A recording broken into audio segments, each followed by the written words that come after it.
agradece imensamente o companheiro Manuel pela palestra. E vou aqui repetir o que o Quincas tem falado sempre. Manuel sempre foi muito bom, mas ultimamente ele está demais.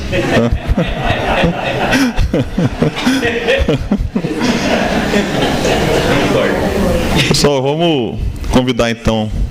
A nossa produção está aqui organizando a fiação, né? Organizando a produção, você viu, né? Convidar a Eulália, convidar o Manuel, para a gente bater um papo aqui agora.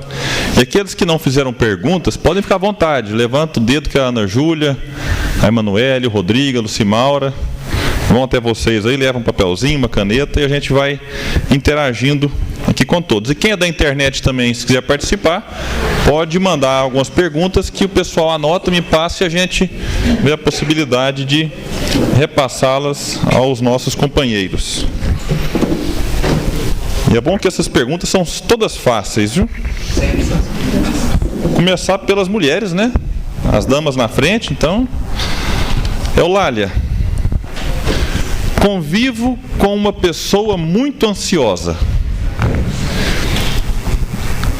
Essa pergunta aqui, só para deixar registrada, ela veio pela Web Rádio Fraternidade. Convivo com uma pessoa muito ansiosa.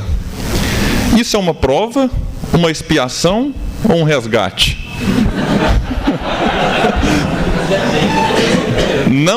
Não é fácil, ela colocou aqui. O que fazer? Essa pessoa não sabe nem em que condição ela me colocou. Porque todo dia meu marido, ele está rindo, ele diz assim: até hoje eu não descobri se casar contigo é prova ou expiação. A ansiedade, eu tenho escrito nos livros Superando a Ansiedade, ela é uma energia que precisa ser canalizada. E quando nós a direcionamos em sentido do bem, ela faz obras maravilhosas. Conviver com uma pessoa ansiosa, porque essa pessoa não diz como ela é. Ela só disse como o outro é. Tem que perguntar ao outro como ela é. De repente, no pensamento do outro, ela é uma pessoa que não tem ânimo, que não tem vida, porque Deus não erra. Deus coloca sempre os pratinhos da balança com fiel para equilibrar. Então, se aquela pessoa que você olha te incomoda, é exatamente por isso que ela está do seu lado. Para que você aprenda a amá-la do jeito que ela é, permitindo que ela seja aquilo que ela é e evolua no seu tempo. Aproveite e faça o mesmo. Então é conviver e amar. Não tem outro caminho. Oh, muito bem. Manuel. Morro de medo de morrer.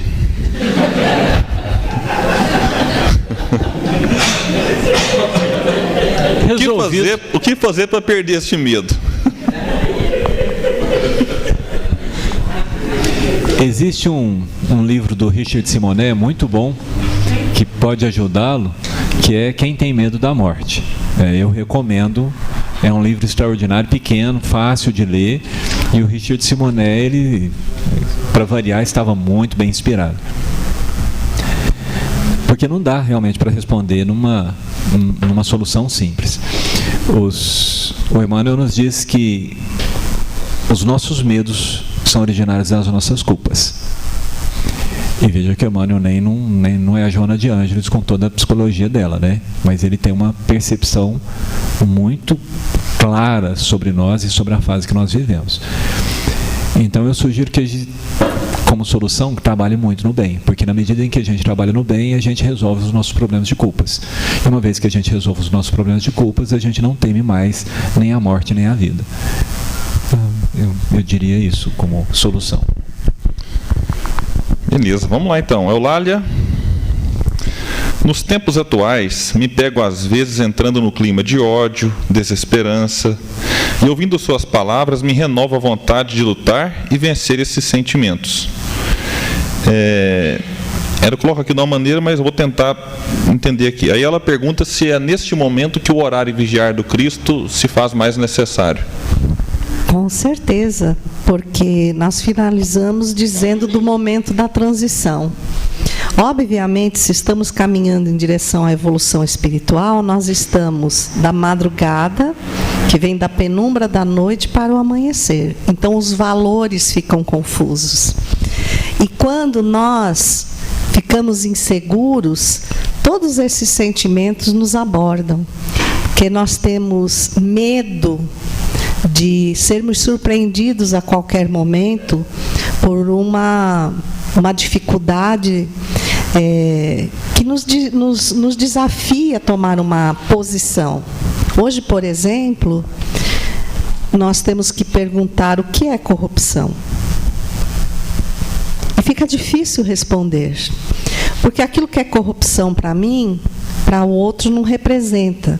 Sendo que os valores confusos, se nós não tivermos uma estrutura firme, não acreditarmos com lucidez que tudo caminha para melhor, nós vamos ser abatidos mesmo por esses sentimentos. E eu gosto de lembrar que quando nós dizemos eu estou desanimado, nós precisamos ir à raiz dessa palavra para ver se é isso mesmo que a gente sente. Porque ânimo vem de ânima, alma, e sem. Então, quando eu digo que eu estou desanimada, é como se eu me sentisse sem alma. Sendo eu o sopro divino, a criação perfeita de Deus, os valores estão dentro de mim. Então, quando o que não é bom vem à tona, mergulhe mais fundo. Você achará o reflexo de si mesmo. E no reflexo de si mesmo, fatalmente encontrará Deus. Muito bom.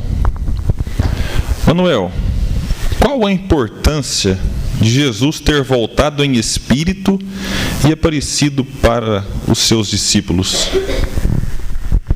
Boa pergunta, né? Eu acho que só existe o cristianismo por causa desse retorno. Se nós pegarmos a mitologia, nós vamos ver que sempre existiram grandes feitos. Mas eu não me lembro na mitologia de alguém multiplicando pães, de alguém alimentando os pobres. Nós vemos os trabalhos de Hércules lá, com toda a maestria dele, mas nós não vemos um semideus ou um filho de Deus curando as pessoas. Nós vemos todas as ações dele quase como um mito.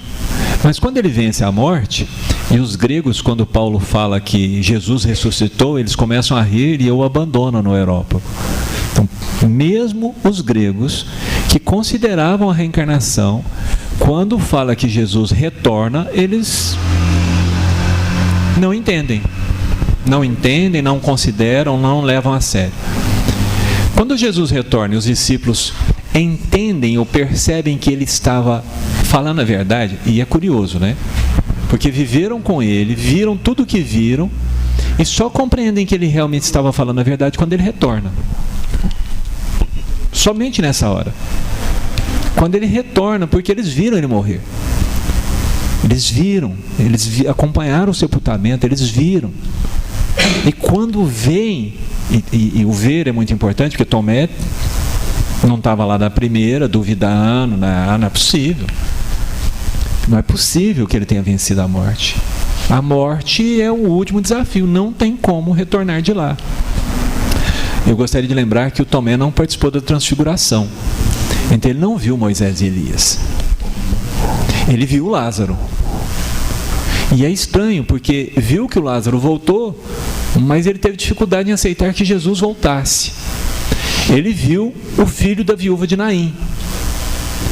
Mas mesmo tendo visto duas ressurreições, e sabendo que Elias também havia ressuscitado um jovem, ele considerava que aquilo eram eventos esporádicos, era um milagre, era uma coisa fora da natureza, fora do normal. Mas quando Jesus vem e come com eles, porque não é só a ressurreição, tá?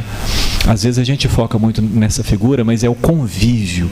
Quando Jesus convive com eles, quando Jesus caminha com eles, quando Jesus conversa com eles, e o Humberto de Campos narra lá que faz o Sermão do Monte, nos 500 da Galileia, o último trecho lá, faz o Sermão do Monte de novo com eles. Essa vivência e essa garantia dessa presença, isso faz com que os discípulos encontrem realmente alguém para seguir. Sabe? Isso sela. E para nós espíritas que encontramos os nossos mortos nas reuniões mediúnicas, em manifestações de sonhos, e nós temos a facilidade de perceber e compreender, também deveria ser um selo que nos fizesse ardorosos propagadores dessa verdade. Porque é verdade para mim. Quando alguém pergunta para mim se eu acredito em reencarnação, eu falo assim: não, eu sou um espírito reencarnado, não é uma questão de crença. Nós não estamos falando de crença. Eu sou um espírito. Eu saio do corpo, eu durmo, eu sonho, eu converso com pessoas, eu sinto a presença dos espíritos na proteção, no amparo que eles dão para minha família, para as pessoas que trabalham comigo, na rua. Eu sinto as inspirações. Eu não vejo espírito, eu não ouço espírito, mas eu sei da presença deles. E isso deve mudar o nosso ânimo. Porque, vejam, os discípulos se colocaram na posição de servos para um Senhor de uma remuneração infinita. Não é mais um problema do Pedro. Pedro não está lá por conta dele mais. João não está lá por conta dele mais. Eles estão lá na tranquilidade, na segurança de que Jesus vai à frente, que Jesus está presente, que Jesus está vendo. Imaginem você passar por uma dificuldade qualquer com essa segurança, porque você sabe de verdade que Ele está presente. E mais, quantas narrativas nós temos que depois, 10 anos depois, o Pedro passando por uma dificuldade, ele entra em prece e Jesus está ali do lado dele e ele conversa com Jesus. É uma presença. Essa presença é a alavanca de tudo. O Paulo viu Jesus uma vez. Viu pessoalmente uma vez.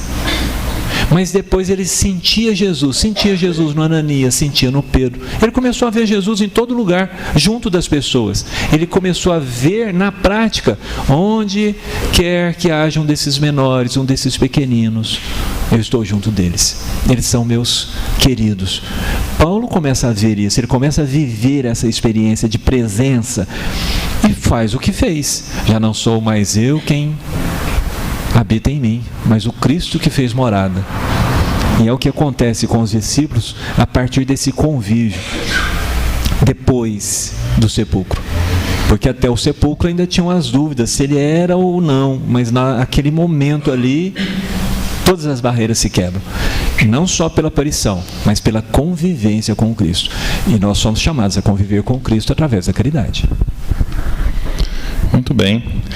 Tem uma participação aqui de uma internauta no Facebook do grupo, a gente não vai revelar o nome, mas ela diz o seguinte, para Eulália agora: por que eu não gosto do meu irmão? Já tentei muitas vezes me aproximar, não consigo. Nunca fomos amigos desde pequeno. Quando adolescente, ele sempre fazia meus pais me bater. Essa é a minha pergunta. É uma situação dolorosa e única. Obviamente, ela está narrando que existe um drama familiar, até muito parecido com o que está no Ação e Reação. Esse é um livro fantástico para ser lido, refletido em situações como essa, porque só há um motivo, e o Manuel falou muito bem durante a exposição dele, só há um motivo para nós continuarmos renascendo e renascendo sempre: é aprender a amar. Então, essa bênção do esquecimento, eu costumo dizer parcial, porque conforme nós vamos agindo, algumas coisas vêm à tona, mas a bênção do esquecimento de quem é essa pessoa na vida dela, se sem lembrar ela já tem toda essa dificuldade, que ela observe mais dentro dela do que no próprio irmão. O irmão é apenas um meio amoroso que o Cristo usa para que ela perceba o que precisa ser corrigido nela. Ela não consegue conviver, mas qual é o sentimento que ela tem quando está próximo do irmão? E quem sabe até perguntar para ele: o que você sente quando olha para mim? Porque isso é importante. Eu sinto medo, eu sinto ódio, eu tenho vontade de me vingar. Isso é o princípio de uma história que nós vivemos lá atrás e que, se nós não fôssemos capazes de trabalhá-la hoje, não estaríamos juntos. E interessante é que multiplica-se por toda parte os modos de lidarmos com isso, não apenas no espiritismo, mas na psicologia, por exemplo, nas constelações familiares. Então, a pessoa que não é espírita, ou a que é também, é uma visão diferenciada, trabalha uma constelação familiar, ela abre um horizonte novo. Porque esse sofrimento é muito maior para ela mesma, porque ela tem consciência disso. Então, é um sofrimento atroz. Por que não buscar todos os caminhos para tornar essa convivência mais tranquila? Que não, esse sentimento não seja tão forte, uma repugna tão forte, para que eles possam, ao menos, sair dessa existência dando um abraço, um único abraço. O abraço é um laço, mas ele é capaz de desatar nós. Então, vamos trabalhar, pensemos que tudo foi planejado pela espiritualidade e que há uma grande razão de ser, força no coração para ela, né? E que todos nós, com esse exemplo, também nos esforcemos para vencer os nossos nós, né? Com certeza. O Rubens nos trouxe aqui uma pergunta, na verdade é quase que uma solicitação, um pedido de socorro, Manuel. A pessoa mandou para a rádio dizendo que perdeu um filho e sente uma dor, uma saudade, né, muito profunda, e pede uma palavra, né, que possa acalentar o coração, que possa, né, fazê-la talvez encontrar de novo o motivo de viver, a alegria da vida, apesar da separação carnal do filho. A Eulália seria melhor, porque a Eulália tem mais sentimento e é mais mãe, né? E o tal do Fique à bicho, vontade, vocês dois aí é um bate-papo aqui mesmo. A né? mulher, ela tem esses sentimentos mais expressivos. Eu trabalho muito com a lógica. E o que acontece é que essa dor vai passar, ela vai diminuir. Agora, ela dói muito, tem que doer mesmo. Porque essa separação, ela arranca um pedaço da gente. E é um pedaço que não tem jeito de costurar nada no lugar. Vai ficar faltando. Mas tem jeito de nós estarmos juntos de novo. Tem jeito, na prece, de ampará-lo, de protegê-lo. Tem jeito de, numa ação de caridade em nome dele, iluminar o caminho dele.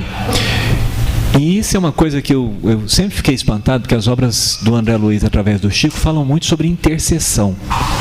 Orar pelo outro tem um poder maior do que orar por nós. E com certeza, se está doendo, é porque há amor.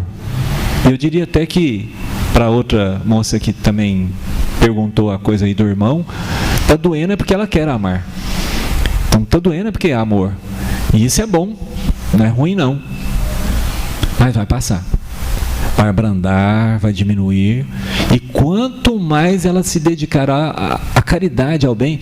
O Chico, ele mudou a nossa vida, porque nas cartas consoladoras que ele recebia, que os filhos vinham conversar com as mães, é unânime, era uma constante. O filho consolava e sempre convidava a mãe a amar em nome deles, a amar por eles, que o amor da mãe por outras crianças, por outras pessoas, chegavam nele como se fossem flores, como se fosse um banho de energia, como se fosse um retempero, uma força para ele poder conseguir viver bem lá.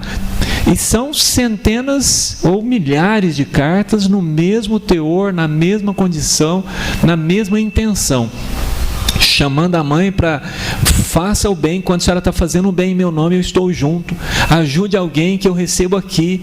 E é sempre essa mensagem. Então, que essa mãe pense nisso, que essa mãe reflita sobre isso e se atire de coração a ajudar as pessoas. A estrada mais curta, é o caminho mais reto para que dois corações que se amam se reencontrem. A menor distância entre dois pontos, na lei divina, é a reta do amor. A menor distância. Então, quer recuperar seu filho, quer reencontrar seu filho, vá para a caridade, que ele estará lá. Eu queria dizer a essa irmã, bem assim, não é nem olho no olho, mas coração no coração, que todos nós somos espíritos em dificuldade. Todos nós vimos para passar por desafios que julgamos não sermos capazes. Pense, minha irmã, que esse espírito, seu filho, ele precisava passar por uma dificuldade muito grande, que era o pouco tempo de existência. Um desafio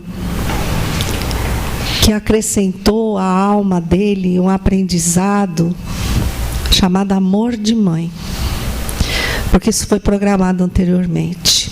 E talvez você não tenha sido a primeira da fila a ser consultada para receber esse espírito e o ajudar nessa travessia.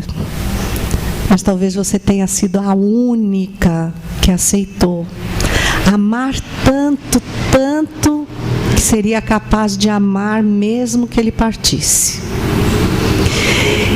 E para ele também há uma separação. E ele continua acreditando que você é a mãe, a única capaz de tomar a mão dele agora e continuar caminhando com ele. Então, que a espiritualidade conforte seu coração muito, muito. E que mãe e filho, porque não tem barreira no universo que se interponha entre o coração de mãe e filho. Que o coração de vocês agora esteja tão junto, que mesmo aparentemente um de cada lado, vocês continuem de mãos dadas, ajudando a travessia um do outro. Eu vou pedir ao Rubens, se ele tiver como a gente entrar em contato, eu gostaria muito de poder falar com essa mãe. Obrigado pelo exemplo dela. Muito obrigado aos dois. Eulália, por que alguns vícios, aqui ele cita como fumo, estão ligados às questões da ansiedade? O Vitor, ouvinte da Web Rádio Fraternidade de Goiânia. É porque a ansiedade é uma energia que pede direção. Pede direção. Quando a gente tem uma energia a mais, ela está pedindo para ser utilizada. Mas o livre-arbítrio te preserva o direito de escolher onde você quer aplicar essa energia. Porque é tão fácil nós dizermos: nossa, eu sou muito ansioso, eu vivo o amanhã hoje. Mas como não cabe tudo no mesmo espaço, eu acabo não percebendo que deixei de viver o hoje para me transportar ao amanhã que eu não sei se vai chegar. Então, o fumo, na realidade, ele não tem a ver com a ansiedade unicamente. Ele tem a ver com os desafios que a alma traduz materialmente, as dificuldades que ela traduz materialmente. E quando é um hábito arraigado que prejudica, está pedindo que nós tenhamos força para criar hábitos novos. Então, cada vez que nós deixamos um hábito, não precisa ser o fumo, o hábito de maldizer, o hábito de desanimar, todos eles são ruins. são maus hábitos. Para substituí-los, nós temos que buscar um bom hábito. E essa transformação pede uma coisinha básica que nós não queremos assumir, que é sair da zona de conforto. Vamos para Manuel. Manuel, há 2000 anos os cristãos iam alegres para o circo romano. E hoje mesmo, nos casos de doenças, temos pavor da morte. O que mudou de lá para cá? Esquecemos a mensagem do Cristo? Não são os mesmos espíritos, né? Então é importante que a gente não confunda caçar-rolinha com caçarolinha. Não são os mesmos espíritos.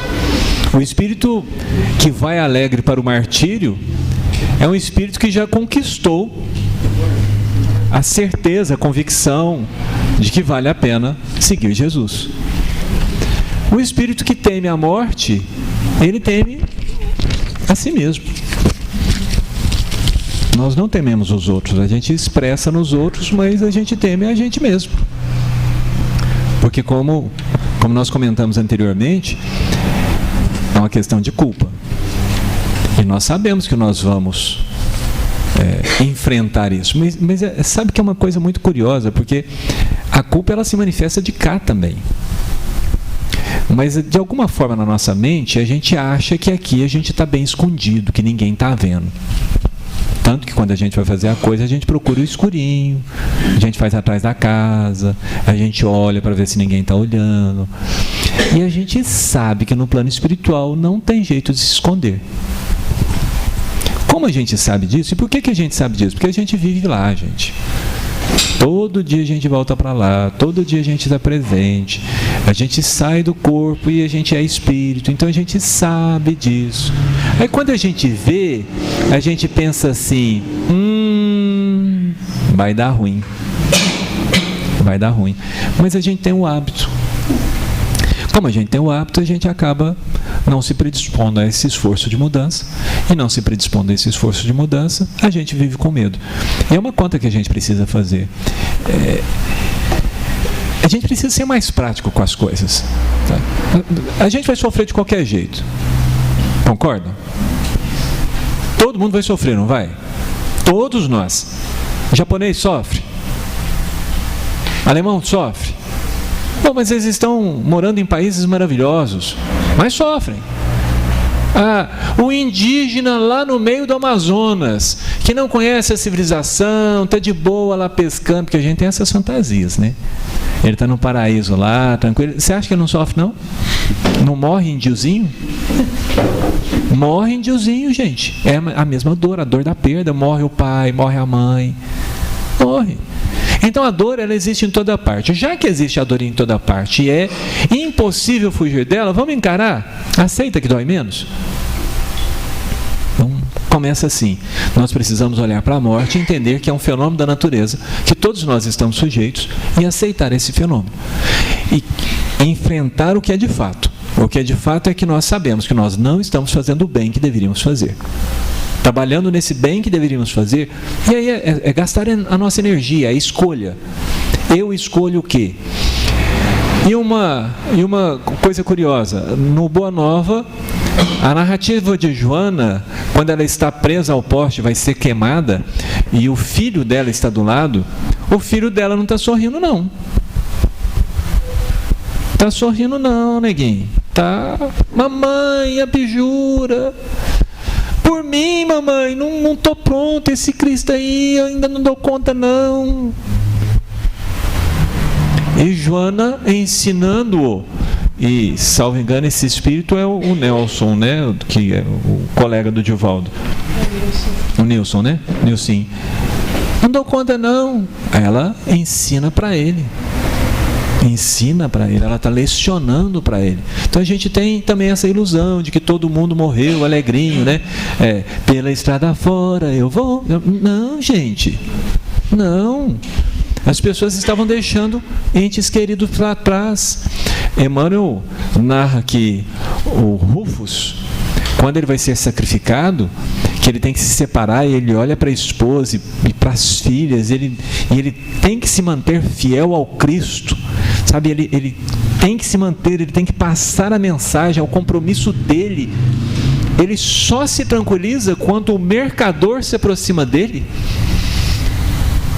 e fala para ele: fique em paz, eu sou cristão, vou cuidar da sua esposa e de suas filhas. Não, dói, estava doendo no ovo, estava doendo muito, e ele se sentiu consolado. Imaginem, Jesus estava com certeza ali do lado e levou esse indivíduo para poder falar para ele, criou a circunstância para poder apaziguar aquele coração que estava pronto para o sacrifício, mas que estava com uma dor tremenda, tremenda. Se nós não, homem, né? Mulher eu sei que aguenta, mas se nós homens não aguentamos uma dor de cabeça, e ai, uma gripezinha, a gente já quer cama, já quer colo. Imagina sacrificar-se pelo Cristo.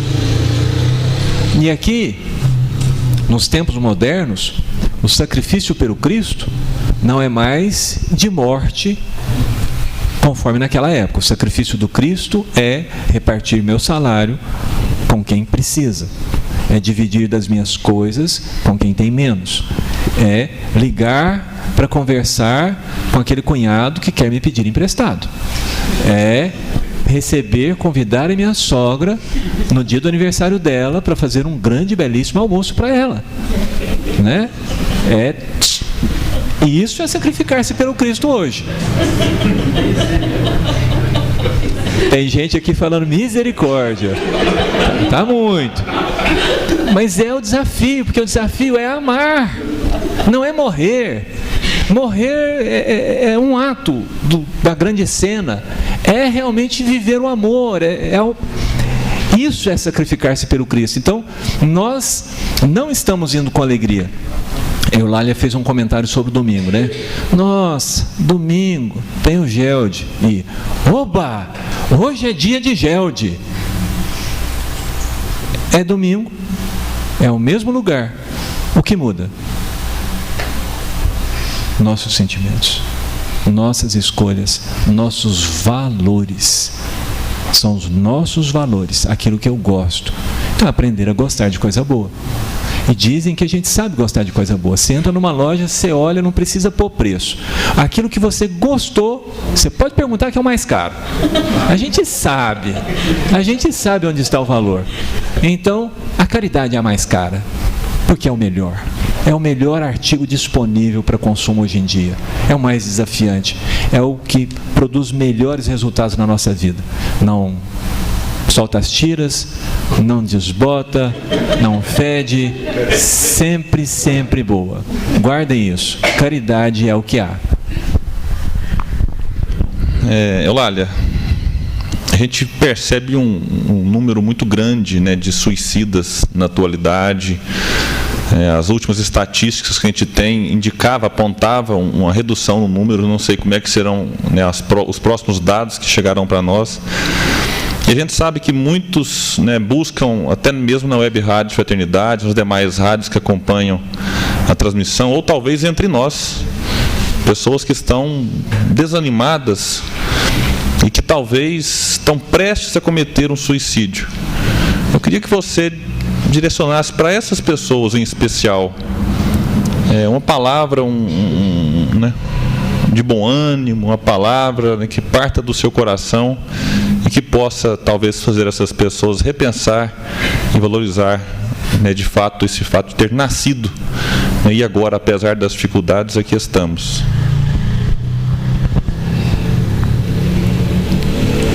Nós, espíritas, achamos que o suicídio não acontece no nosso meio, porque estamos cientes da responsabilidade. Principalmente, nós temos muito medo do umbral, do Vale dos Suicidas, né? E a gente acha que isso basta para nos manter firmes diante dos desafios da vida. Mas, às vezes, eles nos chegam de uma forma muito gritante. E o que faz a pessoa abandonar a vida não são as suas crenças. Porque a pessoa que abandona, às vezes sendo espírita, ela até olha para frente e diz: eu vou passar muita dificuldade, eu sei que eu vou sofrer muito. Eu li os livros da Ivone Pereira, mas o que eu estou passando agora é insuportável. Então, eu só quero acabar com este sofrimento de agora. Amanhã eu vejo como é que fica. Eu vou mesmo para o mundo espiritual, depois de passar um tempo no umbral, alguém vai me socorrer, eu vou me reerguer e vou voltar melhor. O que nós precisamos é a prevenção. Não adianta eu não me prevenir e acreditar que aquele mal acontece só com o outro. E prevenir é buscar Jesus. Por qualquer religião, por qualquer forma, ou aquilo que você crê como um ser maior. Porque nós não podemos falar só para os espíritas e só para os cristãos. Nós somos todos seres humanos. Então nós temos que buscar a prevenção. Nada vai nos eximir da dor, nada. Mas a prevenção nos fortalece para ela. Todos nós passamos por situações difíceis, todos nós. O problema é que a nossa situação difícil é sempre tão grande, tão limitante, que eu esqueço de olhar o outro. E às vezes aquele problema que eu estou passando agora, na realidade não é um problema, é a solução para o outro. Então, se eu aprender a olhar o outro e procurar saber se ele também não tem uma dor, e conversar com ele sobre a dor dele, eu vou estar curando a minha. Então, eu acho que o grande apelo que o aumento das taxas de suicídio nos traz é que nós precisamos ser mais humanos. Nós precisamos estar mais próximos um do outro. A tecnologia supera tudo, mas não substitui o amor. Não substitui um abraço. Não substitui uma companhia. E outra coisa que nós precisamos nos alertar é de achar que o outro sempre é fraco perante a dor dele. Porque a dor dele não é nossa.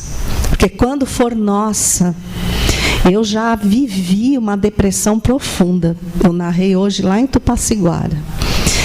E ouvir os médicos dizer: você tem que ocupar a sua mente, você tem que fazer um esforço para sair, não é de quem conhece verdadeiramente o poço da depressão. Porque a gente está fazendo força, mas a gente não consegue. A gente só quer que alguém olhe para nós e não ache que nós somos fracos. Porque às vezes, aquele que está no fundo do poço, ele está sendo um exemplo de força para o que está simplesmente olhando. Então, nessa hora, a gente quer alguém do nosso lado. A gente não quer que diga que somos fracos, a gente quer que diga que tem alguém junto de nós. Que tem alguém que está nos dando a mão e que está nos ajudando, está nos dando a força dela, para que a gente possa seguir adiante. Porque tem medicamentos,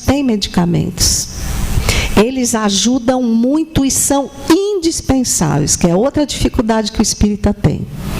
De assumir as dificuldades, procurar um psiquiatra. Imagina, eu tenho um mentor, eu vou ao centro, eu tenho bons espíritos do meu lado, mas eu estou submetida a um organismo que muitas vezes se desestrutura diante de um fato, e a cadência dos hormônios cerebrais se desestruturam, e a conexão com o espírito fica difícil.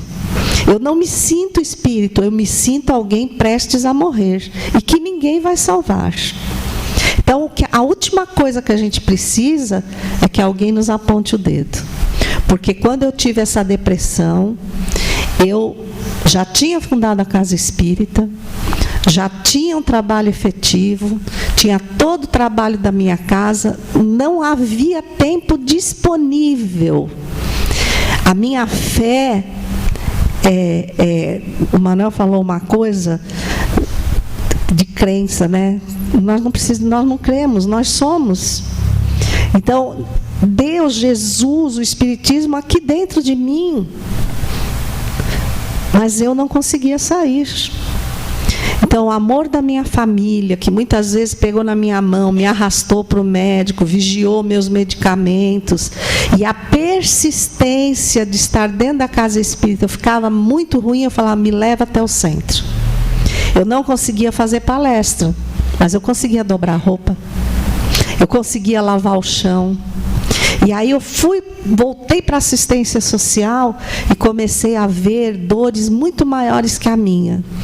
Isso foi mudando, né? Porque nem sempre começa por infiltração espiritual. A minha começou por uma cirurgia de tireoide, mal sucedida.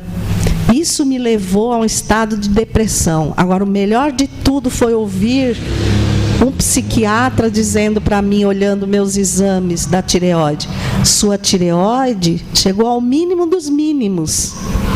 Eu nunca vi um caso assim que a pessoa não precisasse ser internada em estado de demência. Olha a misericórdia de Deus. Então veja que nós precisamos ter olhos de ver e sermos tão humanos, mas tão humanos, que o outro bem seja o caminho de nos sentirmos bem. Então, a nossa oração, eu tenho muita simpatia pelos espíritos suicidas. Nas mediúnicas, eles vêm muito ao nosso encontro. E nós vemos que muitos deles só se deram conta do ato quando não tinha mais retorno. Jovens, tem a narrativa de um jovem de 17 anos que ele disse assim: meu tênis bateu fortemente em alguma coisa e saiu do meu pé. Eu me voltei para arrumá-lo, mas eu não estava no chão. Eu voava na varanda do apartamento. Mas eu não lembro de ter iniciado a caminhada para me atirar. Outro foi alguém que supostamente achava que estava dormindo, ouviu um barulho tão alto que abriu o olho e não deu tempo. Ele já tinha disparado a arma. Então, achar que tudo é tão consciente, que é a pessoa que decide sim ou não, em alguma parte do caminho, nós recebemos a comiseração, mas de espíritos que mais queriam que nós morrêssemos do que nós permanecêssemos aqui. Ou seja, aqueles que estão caminhando conosco tiveram às vezes menos atenção do que aqueles que estão do outro lado. Então, vale a pena a gente prestar mais atenção no outro e todo dia sentir quem está ao nosso lado. Porque dizer que mora na mesma casa e por isso se ama e por isso está junto, os prisioneiros também estão todos juntos na cadeia e não se amam. Então, eu tenho que dizer que eu amo. Eu tenho que abraçar, eu tenho que conversar com a pessoa todo dia e tentar rememorar as coisas boas, para eu amar mais. Está faltando amar mais. Muito bom. Para a gente encerrar, um pinga-fogo. Depois de tanta pergunta difícil, hein? Uma pergunta fácil para os dois. Vou começar com o Manuel. Qual é o livro de Leon Denis preferido seu? Isso é fácil, né? Memórias de um Suicida. Muitas pessoas não sabem, mas o livro só foi publicado pela intervenção dele. Camilo ditou, Ivone recebeu uma orientação de não publicar, o livro ficou guardado muitos anos, e então veio Leon Denis e estruturou a doutrina ali dentro, e colocou os princípios doutrinários, e deu para o livro a essência, a maravilha, porque aquele livro ele é uma universidade. Ele fala sobre o processo de recuperação dos espíritos. Porque a gente pensa, né, quando a gente vê a obra do Chico, ele trata sobre muitas coisas, mas o processo de recuperação, quando eles entram ali na universidade, quando eles fazem as simulações, quando aqueles espíritos luminosos vêm e materializam a casa com os detalhes para que eles possam simular a situação, e eles vão cometer o ato de novo, e aí eles desmancham aquele cenário e mostram para a pessoa a situação e preparam aquilo lá. Você não encontra em nenhuma outra obra doutrinária tanto detalhamento sobre o processo de recuperação de nós como espíritos. É o trabalho deles serem levados para a prática da caridade, para a vivência do amor, para a compreensão, o estudo da ciência universal, a presença dos mentores. Minha fé, minha confiança em que eu tenho jeito, vem desse livro. Porque eu sei que não está só nas minhas mãos. Existem mentores extraordinários, com recursos inimagináveis, que fazem conosco exercícios para que a gente esteja pronto para vencer. Prontos para vencer. Eles nos auxiliam a repetir esses exercícios até nós estarmos realmente prontos. É fantástico.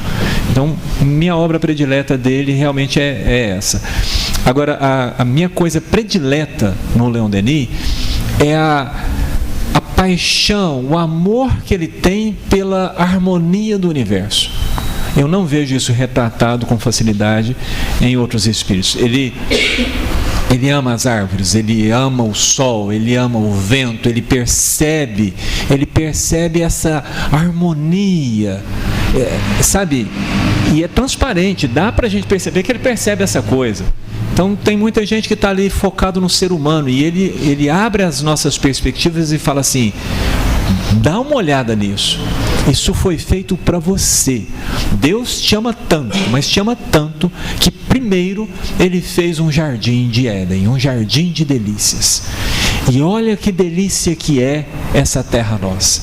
Sobe numa montanha e a sua perspectiva muda, e a sua relação com a terra muda. Desça num vale e você vai encontrar outras belezas, flores pelos caminhos, os riachos e tudo. E ele vê, ele sente isso de uma maneira tão intensa que isso está presente nos discursos que ele faz sobre a alma.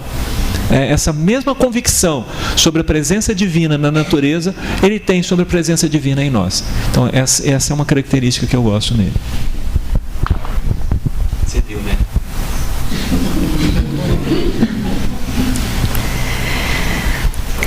O filme de Allan Kardec me fez retomar, não sei por quantas vezes, né, eu já fiz, mas dessa vez de uma forma totalmente diferente, o Obras Póstumas, na segunda parte, que vai narrar o encontro de Kardec com o Espiritismo, toda a história.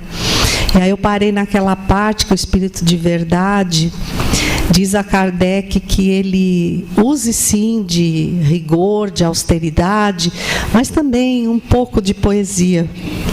E Kardec diz, então, eu não sou a pessoa certa, né? Porque ele era um homem de ciência, de lógica. E também quando ele pergunta que a tarefa era tão difícil que ele tinha medo de falir. E como ficaria a obra? E o Espírito de Verdade diz, nenhuma obra é apoiada nos ombros de um único homem. E esse homem que caminhava par a par com Kardec era Leon Denis. Só ele estava preparado para a extensão do Espiritismo, de tal forma que as obras se completam. Kardec é o raciocínio, a lógica, Denis é a poesia. Então, interessante que ele roubou meu pensamento, mas tudo bem. Foi um plágio premonitório, porque quando ele me perguntou, eu ia falar Memórias de um Suicida.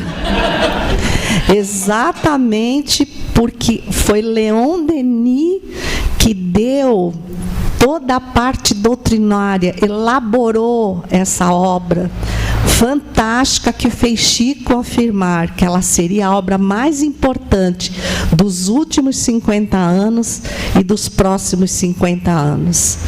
Porque das obras de Leon Denis encarnado fica difícil.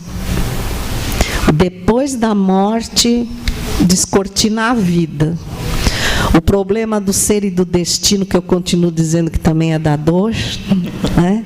Ele desnuda o teu espírito, mas ao mesmo tempo ele te dá a visão, a lógica da tua imortalidade no invisível. Então, assim, é difícil.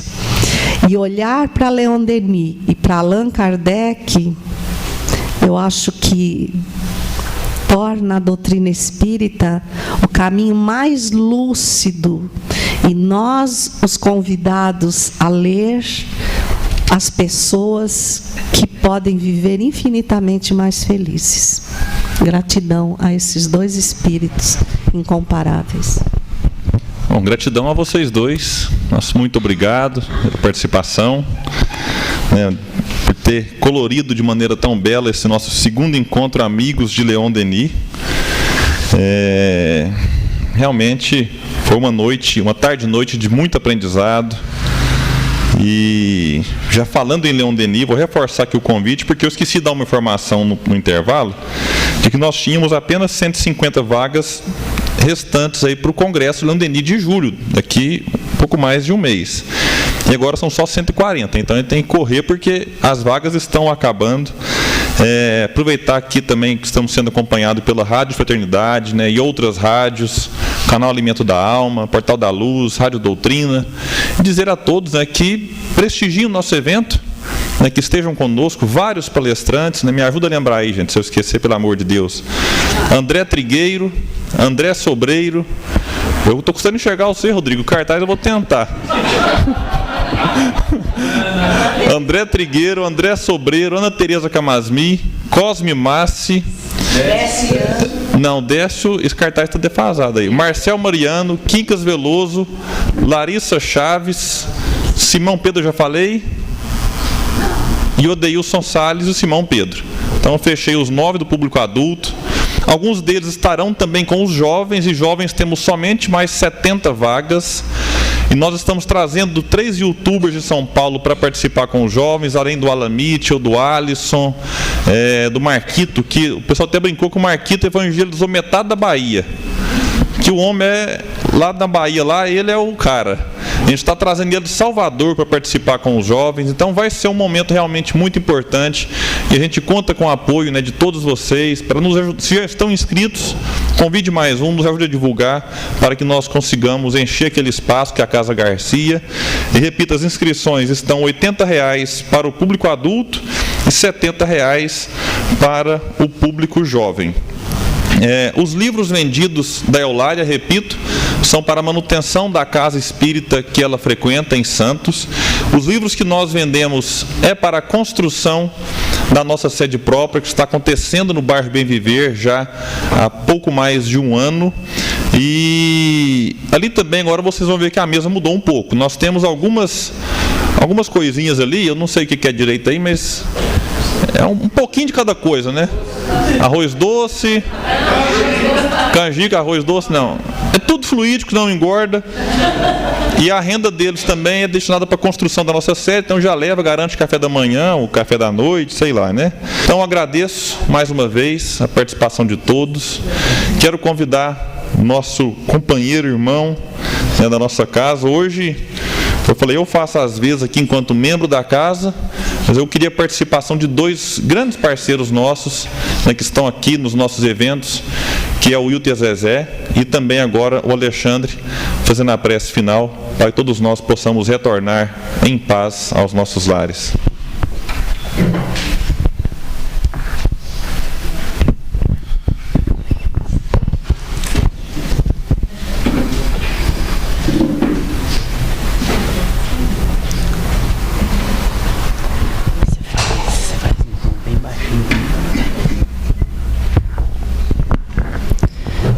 Estamos muito agraciados por esse momento, esse banquete de luz, né? Uma alegria muito grande estarmos reunidos em nome do Cristo aqui.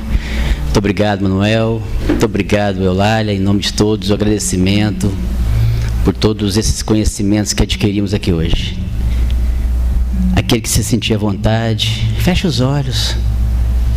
reserve esse momento especial só para você, para a tua alma, para essa conectividade com Deus, que você possa se sentir tocado na noite de hoje, desde o começo, quando adentrou essa casa, esse pronto-socorro espiritual, através do comando de Jesus, fostes encaminhado, cada um dessas almas que vieram aqui receber um pouquinho mais de luz, um pouquinho mais de bênção, um pouquinho mais de instrução e entendimento. Oh, Mestre amado Jesus, como foi possível sentir a Tua mão, a Tua força, a Tua energia nos impulsionando para esse local.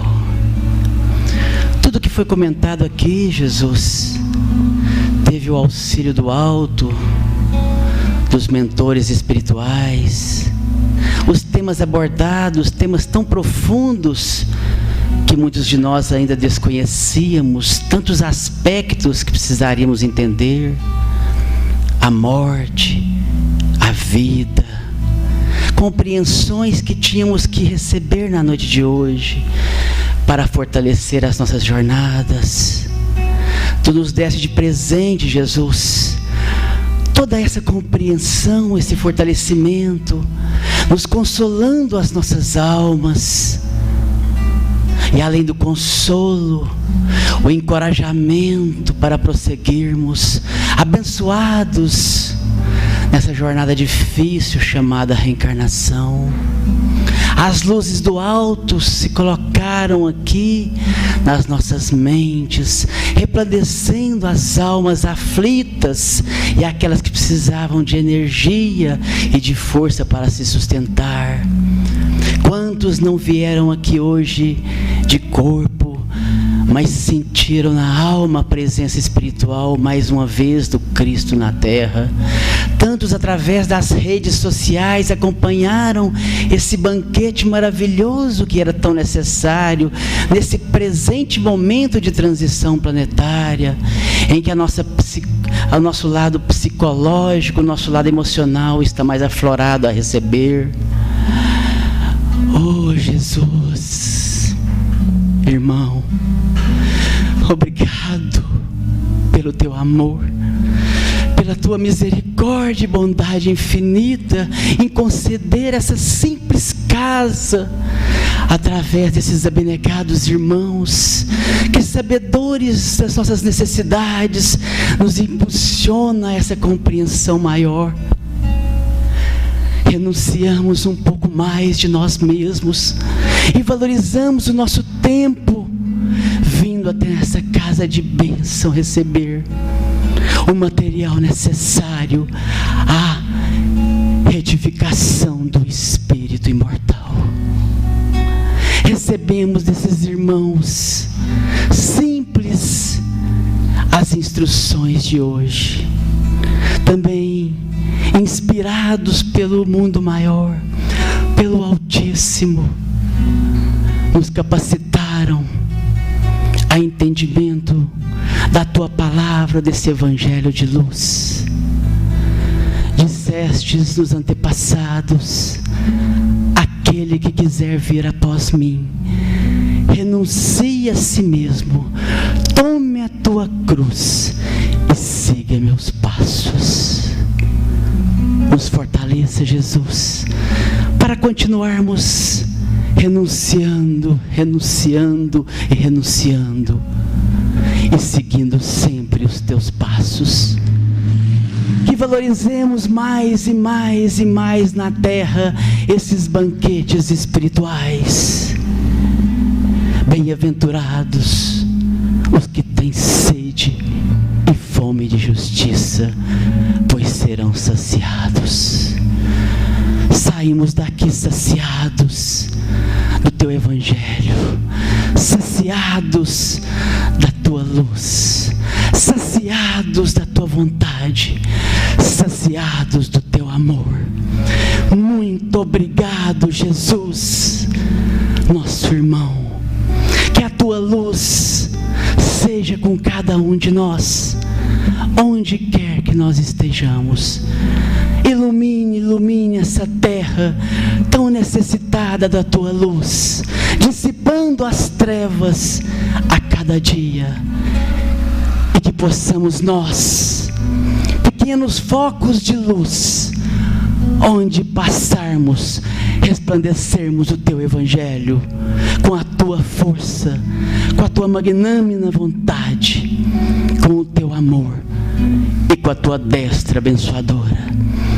Muito obrigado, Jesus, pela noite de hoje e por tudo que nos proporcionastes na noite de hoje. Com toda humildade, com toda gratidão, muito obrigado, irmão querido, irmão amado, nosso Cristo